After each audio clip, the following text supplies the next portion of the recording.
Radio Kent. Good morning. Thank you for your company. I'm Jules. Today we're talking about breastfeeding. The UK has one of the lowest rates of breastfeeding in Europe. Only a third of babies are still receiving breast milk at the age of 6 months. These figures come from the Royal College of Paediatrics and Child Health, and they argue that breastfeeding in public is still often stigmatised. They also say many new mums experience problems in establishing breastfeeding and fail to get adequate practical support. So let's talk about whether you had any support at all, and if you did have support in breastfeeding, how long did it go on for? Do you remember the moment when you just thought, it's working? I do. I really do, particularly with the first baby, where I suddenly thought, hang on, we've got it now. And it wasn't until quite a few weeks in. As we reported last week, mothers across Kent are battling to save breastfeeding support services. We can talk about that too.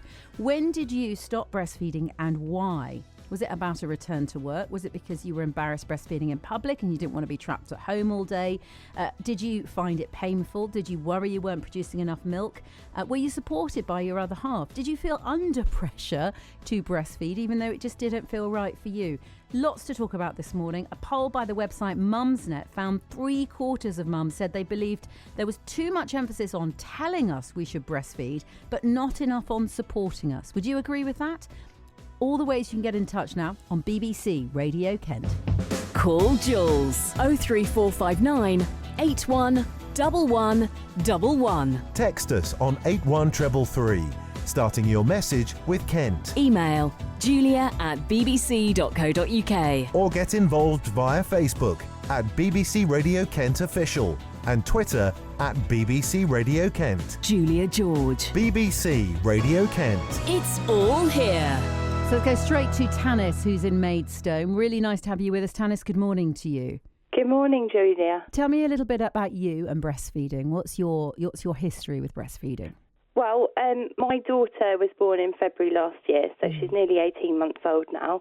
And I didn't really look into it much before she was born because I assumed that it would be sort of natural and we'd figure it out. But it turned out we had lots of different problems. We're really lucky in Kent because we have really good breastfeeding services and groups. We've got about 40 a week in the district of Kent, so I went to lots of them. My daughter was born with tongue tie, but I didn't know that, so she was diagnosed. Just explain to people what that means in the context of breastfeeding. So tongue tie. So when the baby is feeding, their tongue is used to massage the breast to stimulate the milk production. So when a baby is born with a tongue tie, it means that their movement of their tongue is limited. My daughter had a posterior tongue tie, which is at the back, but they can be anterior at the front. Those are much more obvious. But it takes a lactation consultant or a trained breastfeeding counsellor to spot that sometimes, especially the difficult ones. So hers wasn't cut until she was 3 weeks. So I was experiencing a lot of pain, and I was lucky that was picked up at a clinic. It is the pain when breastfeeding isn't going well is probably deserves a bit of description. Having been there myself, it isn't just a little bit sore, is it? No, lots of people talk about pain, but obviously pain is subjective. And having just given birth, your pain threshold is a little bit higher. But if it's more than uncomfortable, then you've probably got a problem with your position or latch, or it could be something more serious like a tongue tie. Yeah. How bad was the pain for you? Was it enough to make you think, I can't do this? I was an especially determined person, but it was very, very painful. It was kind of toe curling pain, and I did have some bleeding at the clinic where the tongue tie was diagnosed. I ended up with a nipple that was sort of like the shape of the end of a new lipstick, which can be a bit of a sign that position and latch are not as they should be and not optimal. If it's more than uncomfortable at the beginning, then you do need to see someone who knows what they're talking about, someone like a breastfeeding counsellor or a peer supporter.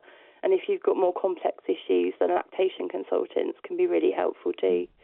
So beyond tongue tie, once that was resolved, and what did they do about the tongue tie? Well, at the time, Pembury Hospital and Tunbridge Wells were able to divide the tongue tie.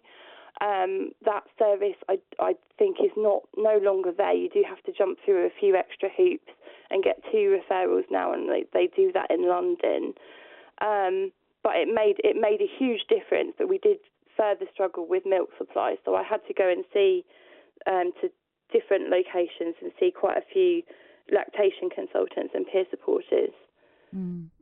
So what would you say is necessary to help people who find it difficult? Because we have one of the lowest rates of breastfeeding in Europe, and you managed to cope with some of the most quite literal, practical, physical difficulties that can arise. If it was possible for you to do it with a lot of support, do you think it's possible for most people to press on with breastfeeding? I think the support has to be there. As a society, we do live in a bottle-feeding society. You don't see it on the TV, breastfeeding, the realities of breastfeeding and what it can be like. It can take 6 to 8 weeks to establish feeding. I was lucky that my husband was very supportive. So were my entire family, and they still are, because I'm still feeding my daughter. And these clinics, the peer supporters, all peer supporters have breastfed their own children. And where, the support has to be there as a society, and I don't think we're anywhere near close enough. Bottle feeding is very much the norm. Yeah. But I also think that, there's still a lack of complete sense and there's still some ignorance. And I don't really particularly want to name the person who sent this text message, but I think this really draws attention to it. The idea that people just don't understand it. So this texter says, don't people stop breastfeeding because their baby starts eating food? And I think to myself, what do you imagine? That one day they're on the breast and the next minute they're sitting down to a full roast with a knife and fork? Weaning is a very gradual process. Well, I'll let you explain it to that texter then. Yeah, of course. Now, the current recommendations are that babies are exclusively breastfed for 6 months, and obviously if they're not breastfed, they'll be on formula milk until 6 months exclusively. That's the recommendation. And then weaning is a very gradual process onto food. Now, babies, don't know how to eat food. There are different ways of weaning your child. You can go along the puree route, or you can try baby-led weaning, which is sort of finger foods from the beginning. But the World Health Organization, the NHS, recommend that babies are breastfed until 2 and beyond, as long as mother and baby are happy with that. So it's a very gradual process to come off milk, and it's not like it loses nutritional value after 6 months suddenly. And it's about more than the milk as well, which is often misunderstood. Breastfeeding is not just a source of food. It's a source of comfort. It's a bonding. And it's really great when they become toddlers and they fall over, because it works as an analgesic, a pain relief. It's very good pain relief. Okay. So it's got a multitude of purposes, breastfeeding. I remember when my oldest was very little and was still breastfeeding and got a really terribly bad case of vomiting. And I was so glad that to be able to breastfeed her, because that was the only thing that comforted her. And it was clean and it was nutritious. And as you say, it also made her feel safe when she'd been feeling really poorly. So there are times when, as you say, it's beyond just what's in it. Because, of course, what's in it, you can express and put in a bottle. Did you express milk as well as breastfeed? Yes, I have done. It doesn't work for everyone. Expressing, it's not an indication of how much milk you're supplying either. So a lot of women, when they do start to express, think, "Oh no, I haven't got this much. Is this how much my baby's getting?" Oh, okay. But when your breast responds to your baby, your milk is tailor-made for your baby, and it's made during a feed as well. It's not like a bottle where it fills up and empties. It's more like a sort of a flow that's constantly being made. What do we need to do as a society to at least give women the choice? Because I passionately believe it should be a choice, but it should be an informed choice. And at the moment, fewer women are choosing to breastfeed, even up until 6 months, than in any other European country. What are we getting wrong that other countries are getting right, do you think? I think in other countries it's seen as the norm to breastfeed, whereas here we portray it as being better to breastfeed when it's actually the norm to breastfeed. So I think we need to make it more normal. We need to make people aware that we are supportive as a society, so that people don't feel like they have to cover up if they're not keen to. Because once babies get to a certain age, they kind of pull them off anyway. They've got other ideas. They don't want to be covered while they have their lunch in the same way as that we don't. But I also think that the support, as I think you said earlier, we have a lot of emphasis on helping. We want people to breastfeed, but we haven't got enough support. Currently in Kent, as you mentioned as well, there is a consultation going on with the county council because they are planning to cut access to lactation consultancy specialists. Breastfeeding counsellors are being removed from the service entirely. And people will be unable to go to as many groups as they can currently where they can get support from other breastfeeding mums, because it can feel quite isolating if you're the only one in your group of friends who's breastfeeding. So if people want to find out more about the campaign to Keep Kent Breastfeeding, they can go to keepkentbreastfeeding.org, a website that I've set up to sort of protest these cuts. And join in a community of women who are passionate about breastfeeding and make it more normal in society, I think. Talking about making it more normal, why don't you respond to this text that's come in that's sort of half supportive and then in the end turns it round to actually, I think, really quite undermining.